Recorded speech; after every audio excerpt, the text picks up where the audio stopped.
நீங்கள் நம்மக்கிட்ட பார்த்தீங்கன்னா அந்த கல்யாண மண்டபம் ஃபங்க்ஷன் ஹாலில் ஒரு பெரிய ஃபேன் வச்சுருப்பாங்க பார்த்தீங்களா, அந்த மாதிரி ஃபேன் தான் இருக்குது. இதில் என்ன பிரச்சனைன்னு தெரியல, ரொம்பவே அதர பழசாக இருக்குது. பழைய இரும்புக்கல்ல கிடச்சிது. ஸோ நம்ம வந்து காசு கொடுத்து வாங்கிட்டு வந்திருக்கோம். எனக்கு ரொம்ப நாளாகவே இந்த மாதிரி ஃபேனுக்குள்ளே என்ன இருக்குது ஏது இருக்குன்னு பிரித்து அலசி அரைஞ்சி பார்க்கணும்னு சொல்லிட்டு ஒரு குட்டி ஆசை இருந்துச்சு. ஸோ இன்னைக்கான வீடியோவில் இந்த ஃபேனை கழட்டி உள்ள என்ன பிரச்சனை ஏது பிரச்சனைன்னு கண்டுபிடிச்சி இந்த ஃபேனை ஒர்க்காக வைக்கிறோம். அது அந்த வீடியோட மோட்டிவ். ஆரம்பம். அதுக்கு முன்னாடி ஒரு குட்டி டிஸ்க்ளைமர். இந்த மாதிரி ஃபேன்லாம் பார்த்தீங்கன்னா ஏசி கரண்டில், அதாவது 230 வோல்டேஜில் ஒர்க் ஆகக்கூடியது. அதனால் இந்த மாதிரி ஃபேனை நான் பழைய இரும்புக்கல்ல எடுத்தேன், எங்கள் வீட்டில் ரொம்ப நாளாக ஓடாமல் கிடக்கு அப்படின்னு அதை தூக்கி டேரெக்டாக ப்ளக்கில் மாட்டி செக் பண்ணி பார்க்காம ஃபஸ்ட்டு அந்த ஃபேனை கழட்டி உள்ளே ஏதாச்சும் வயரை விட்டுருக்கா இல்லை ஷார்ட்டாக இருக்கா அப்படின்னு கண்டுபிடிச்சி அதை சரி பண்ணதுக்கப்புறம் நீங்கள் ப்ளக்கில் மாட்டி செக் பண்ணி பார்க்கலாம். ஏன்னா எந்த ஒரு எலக்ட்ரானிக் டிவைஸை ஹேண்டில் பண்ணுறதுக்கு முன்னாடியும் நமக்கு சேஃப்டி ரொம்ப முக்கியம். அதனால் சின்ன பசங்க யாரும் இதை ட்ரை பண்ணி பார்க்க வேண்டாம். நான் பண்ணுறேன், உள்ளுக்குள்ளே எப்படி டெக்னிக்கலாக ஒர்க் ஆகுது எப்படி இருக்குன்னு சொல்லிட்டு நீங்கள் பார்த்துக்கோங்க. ஒரு நாலேஜ் மட்டும் கற்றுக்கோங்க, யாரும் ட்ரை பண்ணி பார்க்க வேண்டாம். இது ஃபேன் பார்த்தீங்கன்னா கொஞ்சம் வினோதமாக இருக்குது. இந்த பாயிண்ட் பார்ப்போம்ல, 1 2 3 ஸ்பீடு ஏற்றுவோம்ல, அது பார்த்தீங்கன்னா சைடில் ஒரு சங்கிலி மாதிரி கொடுத்துருக்காங்க. அதை ஒன் டைம் இழுக்கும்போது ஸ்பீடு இன்க்ரீஸ் ஆகும். இந்த மாதிரி ஒரு மாடல் தான் இது. தூக்கும் போது மூட்டா வந்துருச்சு. ஏன்னா நான் முதலே சொன்னேன்ல பழைய இரும்புக்கல்ல பிரித்து போட்டிருந்தாங்கன்னு சொல்லிட்டு. அந்த மோட்ரு மண்டை பார்த்தீங்கன்னா ஓவர் வெயிட்டாக இருக்குது, நிறைய நட்டை காணும். அதனால தான் ஒழுங்காக மாட்ட முடியல. சும்மாத்துக்கு செட்டப் பண்ணி வச்சுருந்தேன். அதை ஒன்ஸ் தூக்குனதுக்கப்புறம் சரியாக கூட வைக்க முடியல, வலிக்கிக்கிட்டே போகுது. சரி ஓகே, நமக்கு வந்து அந்த மோட்டரை தானே சரி பார்க்கணும், வாங்க அதை கழட்டி பார்ப்போம். இது எல்லா டேபிள் ஃபேன்லையும் கொடுத்துருக்க மாதிரி தான். சைடில் பார்த்தீங்கன்னா ரிங் மாதிரி ஒன்று கொடுத்துருப்பாங்க. அந்த நட்டை மட்டும் லைட்டாக திருக்கி விட்டோம்னா ரிங் ஓப்பன் ஆயிரும். அப்படியே அந்த கூண்டை கழட்டி ரெக்கையை நம்ம பார்த்துடலாம். இந்த ரெக்கை பார்த்தீங்கன்னா ஃபுல்லாகவே அலுமினியத்திலானது. அது ஓடிட்டு இருக்கும்போது உள்ளே வேலைக்குள்ளே விட்டோம்னா அவ்வளோதான், துண்டாயிரும். அந்தளவுக்கு ரொம்ப ஷார்ப்பாக இருக்குது. அதனாலவே சைடில் பார்த்தீங்கன்னா அவங்க கையை வந்து உள்ளே விடாதீங்க அப்படின்னு சொல்லிட்டு ஒரு ஸ்டிக்கர்லாம் ஒட்டி வச்சுருக்காங்க. ரெக்கையை கழட்டி ஓரம் வச்சுட்டு அதுக்கப்புறம் ஒரு மூடி கொடுத்துருக்காங்க பார்த்தீங்களா, அதை கழட்டினோம்னா உள்ளே காயில் அந்த கெப்பாசிட்டர் எல்லாமே தெரியும். ஸோ உள்ளே என்ன பிரச்சனைன்னு கண்டுபிடிச்சிடலாம். ஸோ அதை ஃபஸ்ட் நம்ம கழட்டிடலாம்.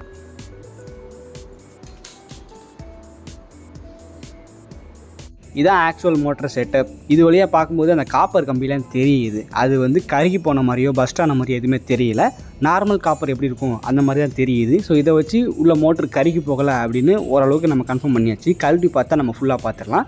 ஸோ இதுக்கும் பார்த்தீங்கன்னா பேக் சைடில் ஒரு நட்டு கொடுத்துருப்பாங்க. ஒரே ஒரு நட்டு தான். அந்த மூடியை கழட்டோம்னா உள்ளே இருக்க நம்ம பார்க்கலாம். இந்த மாதிரி எல்லா மோட்டருக்குள்ளேயும் பார்த்தீங்கன்னா ஒரு கெப்பாசிட்டரு, அதுக்கப்புறம் அந்த காயில் கோர் இதெல்லாம் கொடுத்து வச்சுருப்பாங்க. அந்த கருப்பு கலரில் பார்த்தீங்களா, அதுதான் கெப்பாசிட்டரு. கெப்பாசிட்டர் போச்சு அப்படின்னா ஃபேன் வந்து அப்படியே ஸ்லோவாக சுற்றும், இல்லைன்னா சுற்றாது. இந்த மாதிரி இருக்கும். அதை வந்து ஈஸியாக கண்டுபிடிச்சிடலாம் நம்ம மல்டிமீட்டரை வச்சு. இப்போ காயில் எதுவும் பிரச்சனை அப்படின்னா தான் நம்ம வந்து உள்ளே மொத்தமாக கழட்டி பார்க்குற மாதிரி இருக்கும். சரி, இப்போதைக்கு செக் பண்ணி பார்க்கும்போது வயர் எதுவும் ஷார்ட் ஆன மாதிரி தெரியல, உள்ள காயில் வந்து பிஞ்சு போன மாதிரி எதுவுமே தெரியல. ஓரளவுக்கு ஓகேவாக தான் இருக்குது. அதனால் அந்த காத்தாடியை எப்படி கழட்டினமோ அதே போல் திரும்ப மாட்டி நம்ம கரண்டில் போட்டு செக் பண்ணி பார்க்கலாம்.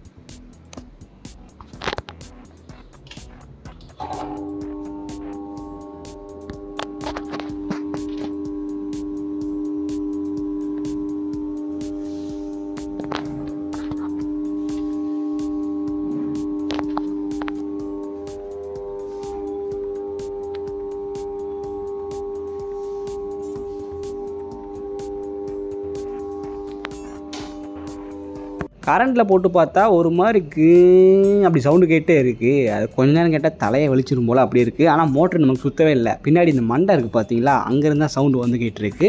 இந்த பிரச்சனை எதனால் ஏற்படுது, இதுக்கு என்ன சொல்யூஷன் அப்படின்னு பார்க்குறதுக்கு முன்னாடி ஃபஸ்ட் மோட்டரெல்லாம் எப்படி சுற்றுது, அது என்ன பிரின்சிபலை ஃபாலோ பண்ணி ஒர்க் ஆகிட்டு இருக்குன்னு தெரிஞ்சுக்கணும். இப்போது 2 காந்தத்தை எடுத்துக்கிட்டு ஒன்றுக்கு ஒன்று நேராக வச்சிங்கன்னா அது ஒட்டாமல் அப்படி விலகி ஓடும். ஒரு காந்தத்தை நவுட்டினீங்கன்னா இன்னொரு காந்தம் வந்து நகர்ந்து ஓடும் பார்த்தீங்களா. அதே போல் கான்செப்ட் தான் எல்லா மோட்டர்லையும் யூஸ் பண்ணுறாங்க. கான்செப்ட் சேம் தான். ஆனால் அங்கே யூஸ் பண்ணுற காந்தம் வந்து ரெண்டுமே ஒரிஜினல் காந்தம் கிடையாது. ஒன்று வந்து ஒரிஜினல் காந்தம், இன்னொன்று வந்து நம்மளே கிரியேட் பண்ணுற காந்தம்.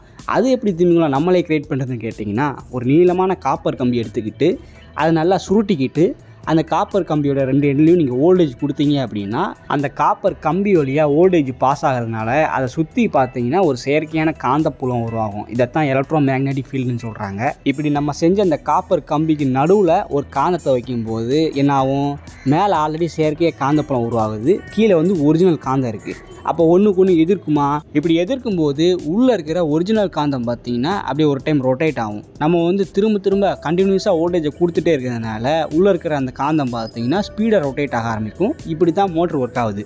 நம்ம மோட்டரோட ஸ்பீடை கண்ட்ரோல் பண்ணணும் அப்படின்னா அந்த காப்பர் கம்பிக்கு நம்ம வோல்டேஜ் கொடுக்கோம் பார்த்தீங்களா, அதை வந்து கம்மி பண்ணுறதுனாலையோ அல்லது கூட ஏற்றி கொடுக்குறதுனாலையோ அந்த ஸ்பீடை வந்து நம்ம இன்க்ரீஸ் பண்ணிக்கலாம்.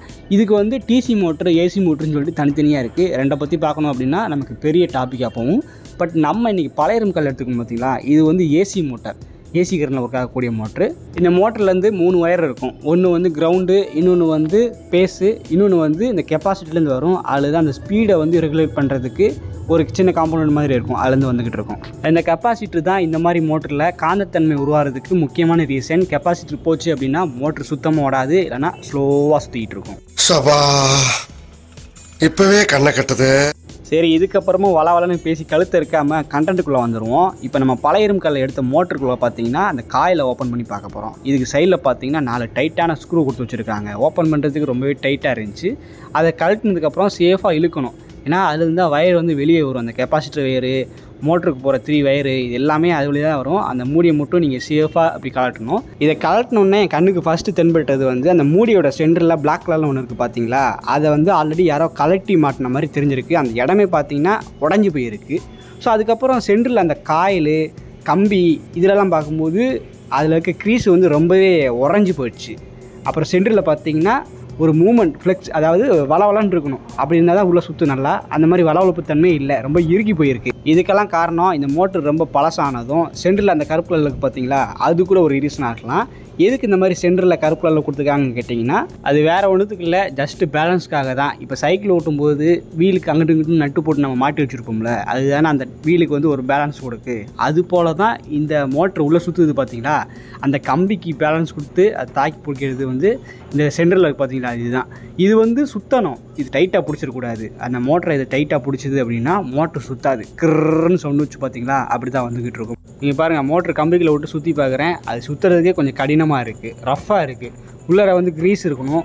இல்லைனா இது வந்து டேமேஜ் ஆகிடுச்சு அப்படின்னா இந்த மாதிரி தான் அந்த மோட்ரு கம்பியை வந்து ஸ்மூத்தாக சுற்ற விடாமல் இந்த மாதிரி கடினமாக்கும். இதை நான் எப்படி பார்த்தோன்னே கண்டுபிடிச்சேன்னா, இந்த மூடியில் அந்த கருப்புல ஒன்று போட்டிருந்தாங்க பார்த்தீங்களா, அது செட் ஆகிற இடத்த பார்த்தீங்கன்னா அடித்து நோண்டி வச்சுருக்காங்க. அதனால தான் நான் இதை ஓப்பன் பண்ணி பார்த்தேன். நிறைய பேர் வந்து இந்த மாதிரி ஃபேன் ஓட மாட்டுக்கு, கிர்ன்னு சவுண்டு வருது அப்படின்னா கெப்பாசிட்டரை மாற்று, அதெல்லாம் காயில் மாற்றுன்னு சொல்லிட்டு இருப்பாங்க. பட் உள்ளுக்குள்ளே இந்த மாதிரி இருக்குது அப்படின்னு நிறைய பேருக்கு தெரியாது. சரி, இதுக்கு என்ன சொல்யூஷன் கேட்டிங்கன்னா, அந்த குண்டு மாதிரி இருந்துச்சு பார்த்தீங்களா, அது வந்து நம்ம ஒரு எலக்ட்ரானிக் கடைகளில் கிடைக்கும். அதை அப்படியே புதுசு கூட வாங்கி போட்டுக்கலாம். இல்லை என்கிட்ட பழசு இருக்கிறதே போதும், அதுக்கு கொஞ்சம் வளவளப்பு தன்மையை கொடுக்கணும் அப்படின்னா அதுக்கு இடையில வந்து க்ரீஸோ இல்லை ஏதோ எண்ணெயோ ஊற்றுனீங்கன்னா அது கொஞ்சம் ஸ்மூத்தாகும். உள்ளுக்குள்ளே ஏதாச்சும் டஸ்ட் இருந்துச்சு, இல்லை ஏதாச்சும் சொரன்னு இருந்துச்சுன்னா அது கொஞ்சம் ஸ்மூத் ஆக்கி விடும். ஸோ அதுக்காக தான் நான் புதுசாக கடையில் வாங்காமல் ஏற்கனவே இருக்குல்ல அதே கொஞ்சம் வளவளப்பு தன்மை வரப்போன்னு சொல்லிட்டு உள்ளே வந்து கொஞ்சம் எண்ணெய் ஊற்றிருக்கிறேன். எண்ணெயை ஊற்றிட்டு அப்புறம் சுற்றி பார்த்தீங்கன்னா நல்லா ஸ்மூத்தாக சுற்றுது. இந்த மாதிரி குண்டை வந்து முன்னாடியும் கொடுத்துருப்பாங்க, பின்னாடியும் கொடுத்துருப்பாங்க. இப்போ வந்து நம்ம பின்னாடி மட்டும் தான் கழட்டி பார்த்து இந்த மாதிரி எண்ணெய் ஊற்றிக்கிட்டு இருக்கோம். இதே போல் முன்பக்கம் கழட்டி பார்த்தீங்கன்னா உள்ள அங்கேயும் இந்த மாதிரி குண்டு ஒன்று கொடுத்துருப்பாங்க. அதுவும் பெருசாக கழட்டி பார்த்த மாதிரி தெரியல, பின்னாடி மட்டும் தான் கழட்டி டேமேஜ் பண்ணியிருக்காங்க. முன்னாடி இருக்கிறது பார்த்தீங்கன்னா டேமேஜ் ஆகாமல் ஓரளவுக்கு நல்லா தான் இருக்குது. அங்கேயும் இதே போல் ஜஸ்ட்டு எண்ணெய் மட்டும் விட்டுக்கிட்டேன். மற்றபடி காயில், அந்த சென்டரில் இருக்கிற அந்த வைண்டிங் கம்பி இதெல்லாம் பார்த்தீங்கன்னா நல்லா தான் இருக்குது. எனக்கு அதில் ஒன்றும் பெருசாக டேமேஜ் ஆன மாதிரி தெரியல. எனக்கு பிரச்சனை இருக்குதுன்னு தெரிஞ்சது வந்து சைடில் இருக்கிற அந்த 2 குண்டில் தான்.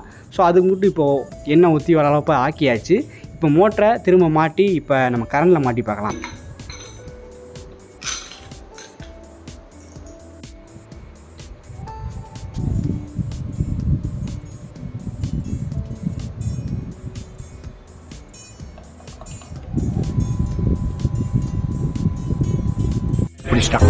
எல்லாம் டெக்னாலஜி. இப்போ பார்த்தீங்களா மோட்ரு நல்லா ஓடிக்கிட்டு இருக்கு. நான் ஒன்றும் பண்ணல, ஜஸ்ட்டு உள்ளுக்குள்ளே ஃப்ரண்ட்டில் அண்ட் பேக்கில் இருக்கிற அந்த குண்டை மட்டும் தொடச்சி விட்டு அது கொஞ்சம் மக்கி போய் இருந்துச்சு, தூசியாக இருந்துச்சு, அடைச்சிக்கிட்டு இருந்துச்சு. ஸோ அதெல்லாம் க்ளீன் பண்ணிட்டு கொஞ்சம் எண்ணெய் போட்டு விட்டேன். இப்போ மோட்ரு நல்லா ஓடுது. ஒரு வேளை அந்த மோட்டரில் காயில் போயிருந்துச்சு அப்படின்னா அதை நம்ம நல்லா சரி பண்ணுறது கொஞ்சம் கஷ்டம்தான். ஏன்னா காயில் மாட்டுறதுக்கு ஒரு மிஷின் இருக்குது, அதை விட்டு சுற்றுவாங்க. அந்த மாதிரி மாட்டினா தான் நம்ம காயில் வந்து கரெக்டாக மாட்டி அதை ஓட வைக்க முடியும். ஸோ அந்த மாதிரி மிஷின்லாம் நம்மகிட்ட கிடையாது. அதனால் காயில் போயிருந்துச்சுன்னா நம்மளால் சரி பார்க்க முடியாது. ஸோ நீங்கள் உங்கள் ஃபேன் வந்து இப்படி ஆயிடுச்சு, கிருன்னு சவுண்டு வருது சுத்தாமல் அப்படின்னா இந்த மாதிரி கழட்டி பாருங்கள். உள்ளுக்குள்ளே ஏதாச்சும் ஷார்ட் ஆகிருக்கா, காயில் புகஞ்சு போயிருக்கா, இல்லை எல்லாமே பக்காவாக தான் இருக்குது. ஆனாலும் எதுக்கு இப்போ சவுண்டு வருதுன்னு கேட்டிங்கன்னா, இந்த மாதிரி சைடில் 2 குண்டு வச்சுருக்கோம். அந்த குண்டு வந்து உள்ள தூசி அடைஞ்சி போய் சென்டரில் இருக்க மோட்டரை வந்து சுத்த விடாமல் பிடிச்சிருக்கும். அதனால தான் கிர்ன்னு சவுண்டு கேட்டுட்ருக்கோம். இது வந்து ஒரு ப்ராப்ளம். அதை கண்டுபிடிச்சி நம்ம சொல்யூஷன் கொடுத்தாச்சு. இப்போ காத்தாடியை கழட்டின மாதிரியே மாட்டி ரெக்கையெல்லாம் செட் பண்ணி வச்சு இப்போ போட்டு பார்த்துடலாமா?